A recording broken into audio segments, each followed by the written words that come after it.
Hello friends, welcome to food magic Bangla. আজকের পর্বে নিয়ে এসেছি গরমকালে খাওয়ার জন্য উপযুক্ত একটা টক ডালের রেসিপি। আজ আমি বানাচ্ছি কাঁচা আম দিয়ে মুসুরির ডাল, খুবই সহজ পদ্ধতিতে আর স্বাদে কিন্তু অতুলনীয়। টক ডাল বানানোর জন্য নিয়েছি 50 গ্রাম মুসুরির ডাল। মুসুরির ডালটাকে 3বার ভালো করে জল পাল্টিয়ে ধুয়ে নিতে হবে।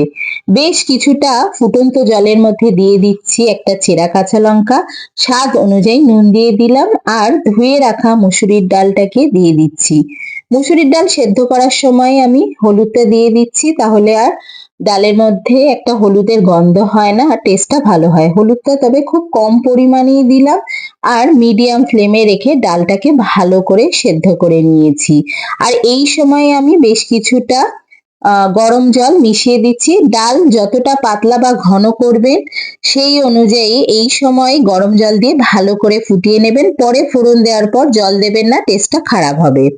ডালটা ফুটিয়ে নেওয়ার পরে নামিয়ে নিয়েছি। একটা কড়াইয়ের মধ্যে দিয়ে দিয়েছি সর্ষের তেল, আর দিয়ে দিলাম দুটো শুকনো লঙ্কা, এটাকে আমি একটু ছিঁড়ে নিয়েছিলাম। হাফ টিস্পুন কালো সর্ষে দিলাম। ফোড়নটা ভালো করে ভাজা হয়ে যাওয়ার পর একটা ছোট সাইজের কাঁচা আম, আর দিয়ে দিলাম অল্প একটুখানি নুন, কারণ ডালে নুন দেওয়াই ছিল।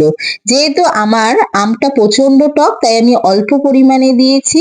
আপনারা যেই রকম টক ডাল পছন্দ করবেন পরিমাণটা বাড়িয়ে বা কমিয়ে নেবেন আমের। আমটা ভালো করে ভাজা হয়ে যাওয়ার পর দিয়ে দিলাম আগের থেকে সেদ্ধ করে রাখা ডাল।